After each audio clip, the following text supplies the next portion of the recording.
estamos aquí con Giovanni Guala, pero nos acompaña, como ofrecimos desde temprano, aquí una persona que más que un líder en estos momentos de un partido, es un dirigente histórico que está conectado con lo que ha sido la historia social, con la historia sindical de este país, además relacionado con el líder histórico José Francisco Peña Gómez. Le hablo de Isidro Torres. Giovanni, tenemos a Isidro Torres aquí. No, pero hablar de Isidro Torres, yo me siento sumamente bien, cómodo, feliz de tener parte de la historia viva de este país. Y en Santo Domingo Norte, ni siquiera en su partido, la gente sabe la valía y la historia de este hombre que nosotros tenemos aquí en el centro.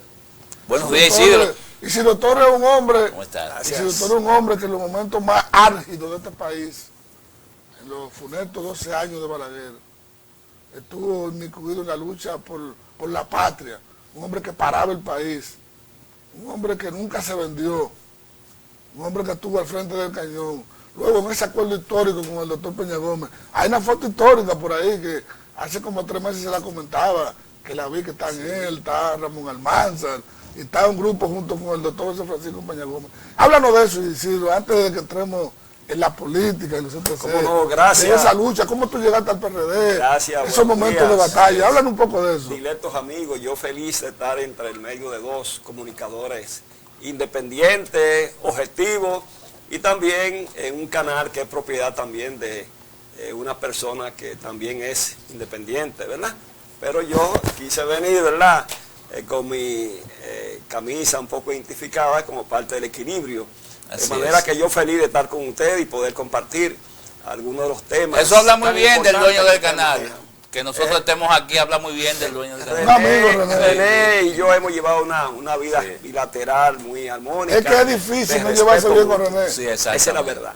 Así que estoy a la mejor disposición. Nosotros estamos ya en la proximidad, 6 días para las elecciones. Pero antes de eso, háblame de tu lucha, de cómo tú llegas al PRD, tu relación con Almanzar, con Ramón Almanzar, y ese movimiento. Hablan un poco de eso. Sí, bueno, cuando yo llego al Partido Revolucionario Dominicano, con Peña Gómez, procedo del Movimiento Social Popular, aunque era un dirigente del movimiento revolucionario, en lo que tiene que ver con la parte social de los frentes de masas. Me parece que tú trabajas en Citracola. A mí me correspondió trabajar en las diferentes manifestaciones de masa. Yo fui dirigente, secretario de reclamo y conflicto del sindicato telefónico de Codetel, que Codetel se encargó finalmente de destruir, porque nosotros, los miembros del sindicato, es verdad que éramos personas con identificación y compromiso progresista, y nosotros sabíamos en detalle de qué manera el DNI en su tiempo intervenía los diferentes teléfonos correspondientes a personalidades políticas de oposición, y entonces eso trajo un conflicto que sabíamos que de paso nos iban a despedir, pero echamos una pelea y realmente pasamos un tiempo en Codetel como parte de nuestra vida laboral. Fui dirigente sindical, secretario general del Sindicato de Ingeniería Electromecánica IENCA, que dirige Abraham Selma Hasbún en su momento. Es decir, vengo de los movimientos populares. Cuando yo llego al PRD, ya nosotros veníamos de una amplia lucha. Donde en ese traje hubo cárcel. Hubo secuestro de dirigentes, por ejemplo. Yo fui objeto de un secuestro, me recuerdo como ahora, 1 de marzo de 1988 frente a la embajada de Panamá, cuando en ese momento, conjuntamente con los estudiantes universitarios, FEDOMO y todo el movimiento FEDOMO, ¿no? Digamos, Asodemo. Y todo el movimiento popular nos apersonamos frente a la embajada en solidaridad con Noriega en ese momento, con el pueblo de Panamá, que como se sabe estaba amenazado de ser intervenido. ¿Y qué final tuvo Noriega? Nosotros, en el caso mío, ya el Servicio Secreto de la Policía Nacional, por una orden política de Balaguer, había ordenado nuestro apresamiento, y lo hizo en una acción relámpago, hay que decirlo así, donde habían cientos de personas. Me separé un poco a hablar con un periodista, momento que aprovechó ¿Y usted una patrulla. ¿Usted cree que ese periodista no era cómplice? No, después me di cuenta que no.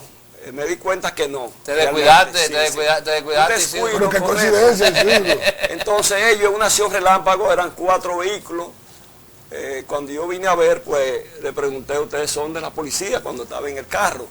Y me sí, somos de la policía. Digo, bueno, estoy más tranquilo porque yo pensé que eran delincuentes, porque así operan muchas veces los equipos que actúan en la... ¿Usted pensaba que eran delincuentes? Sí, se lo dije así mismo a ellos. Entonces, no, yo soy el fulano de tal, me dicen. Entonces nos fuimos al teleférico de la Policía Nacional, donde me metieron. Eso era de tortura. Y en la madrugada, de tortura. duraron 5 horas interrogándome, pero ya... ¿Qué tipo de interrogatorio? Bueno, interrogatorio de que me acusaban de yo... dirigir. No hubo maltrato físico. El movimiento nunca. Aun cuando yo estaba recién operado de la columna, con una faja puesta, que tenía hierro, ni siquiera nunca me registraron. Ahí hubo siempre un trato, digamos, con cierto nivel de altura, sobre todo era en términos psicológicos. Fue un amedrentamiento. Lo que se te hizo fue un amedrentamiento. Sí, la acusación era de que yo quería desestabilizar, ese es el clásico expediente, ¿verdad? Sí. Al sistema conspirador. Perfecto, pero debo decirle que a esa hora ya, 2 de la mañana, arrancaron con nosotros, conmigo en particular, para el sur. ¿Dónde íbamos? Yo no sabía. Lo cierto es que a las 6 de la mañana... temor en ese momento. Lo cierto es que a las 6... ¿Hubo temor en ese momento? Un poco tenso, pero en definitiva yo me di cuenta cuando le saqué información a los miembros de la policía que ellos me decían que tú estás muy caliente y hay que sacarte del área.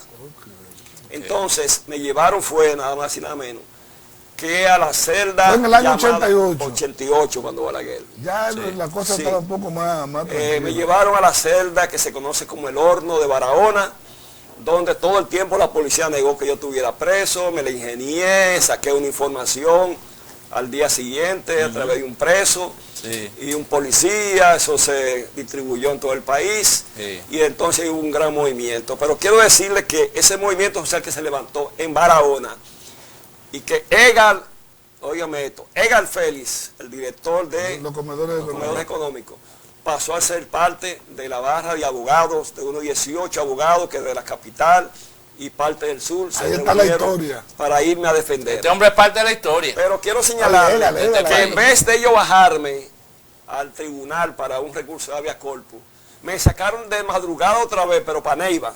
Oye, eso. Donde duré 10 días detenido y con un preso que había, suerte que había un preso en una celda común, contigua, yo estaba en una presa, en una digamos, celda, que se cogió para mí porque había ahí un laboratorio o un consultorio médico que dirigía un teniente de la policía, con quien me hice amigo, y tanto el teniente como el joven detenido, que vivía allá en Enriquillo, dije, mire, yo soy fulano de tal, el padre fulano allá, que es amigo mío, hácele saber que yo estoy detenido aquí en Neiva.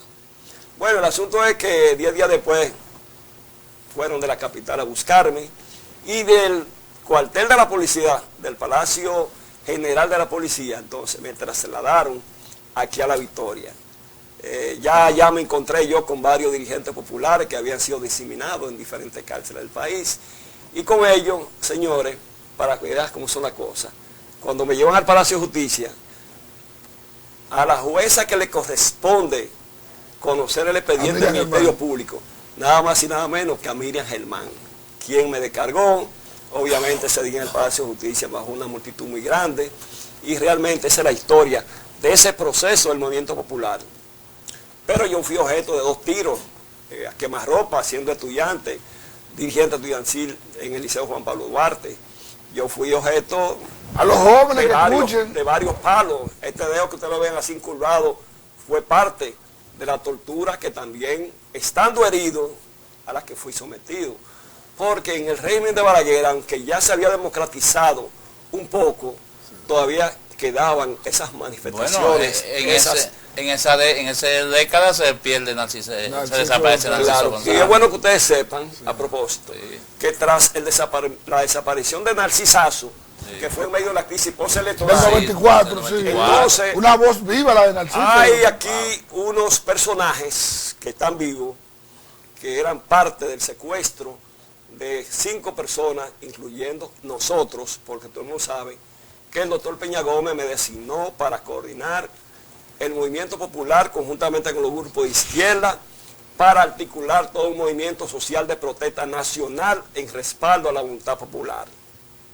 Esas personas están ahí, ellos le dan seguimiento a todas las cosas y naturalmente lo más importante es que frente a un líder como Peña Gómez, cuando él tomó una decisión como lo hizo en la Revolución de Abril y como lo hizo ahora en ese 94 que le ahorró al país un derramamiento de sangre. Así es. Cuando él vio que estaba todo montado. ¿Usted estuvo de acuerdo con esa decisión de Peña Gómez? Porque mire qué pasa, yo cuando... Habían dos poros. Me mandó a convocar conjuntamente con Fabio Ruiz y con Fausto Herrera. Fausto Herrera Catalina. Y la verdad que el doctor Peña Gómez nos llevaba como decirnos que había que dar marcha atrás.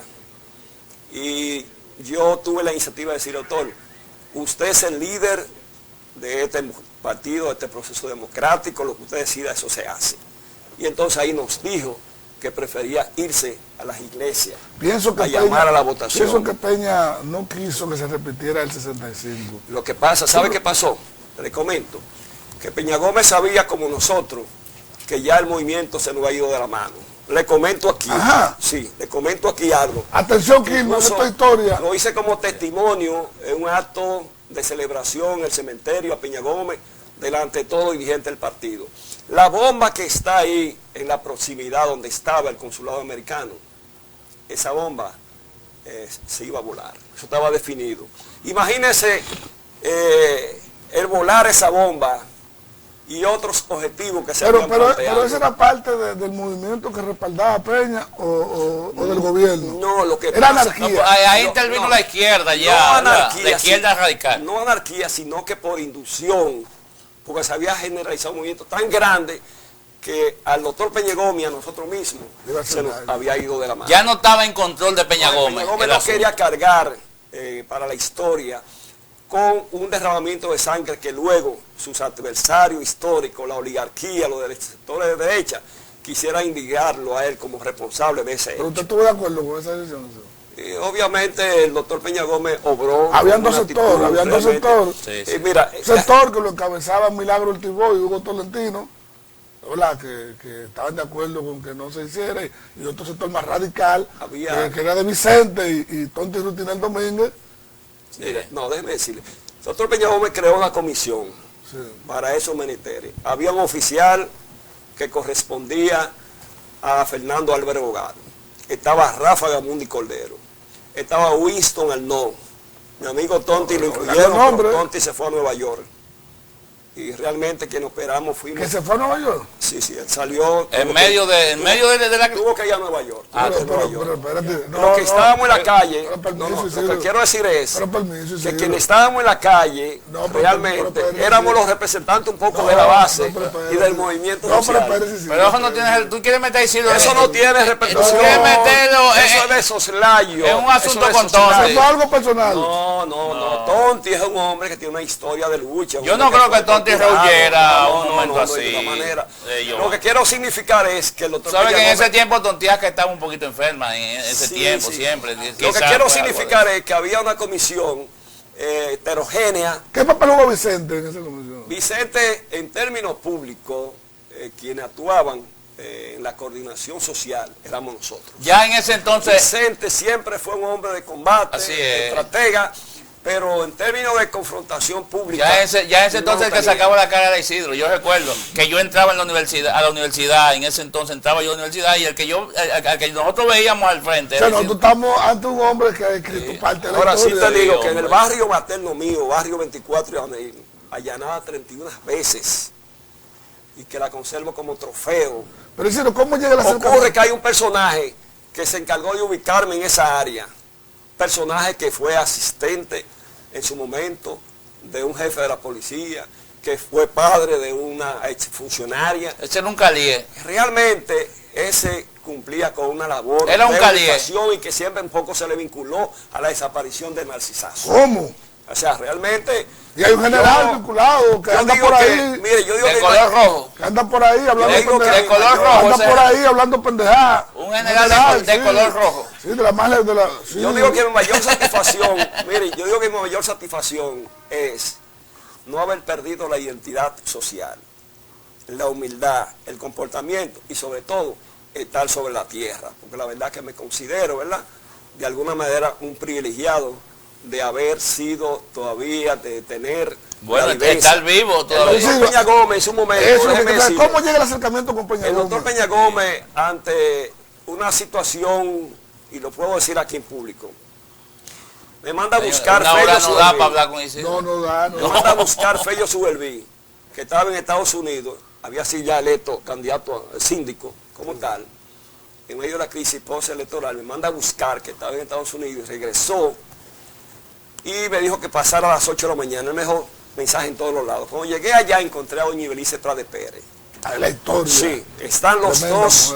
Y me dice, mira Isidro, te he mandado a buscar porque hay este plan y te van a detener y secuestrar y te van a hacer lo mismo que le hicieron a Narcisazo.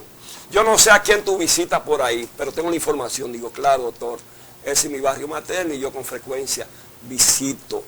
Entonces, llamó a Peña Gómez de ahí, Peña Gómez tiene la información, Peña Gómez me mandó a buscar y me recogió, me metió. ¿Sabe dónde me llevó el doctor Peña Gómez? ¿Dónde?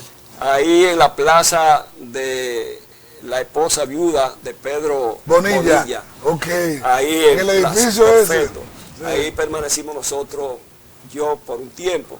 Okay. Don Pedro Bonilla, fue una cita de Peña Gómez, claro, ayudó a Peña toda su vida. El papá del ministro Carlos Bonilla, es decir, realmente fue una forma de resguardarnos y un poco de protegernos, pero realmente había una actitud de liquidación. Me confrontó en un momento en el Palacio, confrontar con Balaguer, porque yo fui parte de una comisión del Movimiento Popular.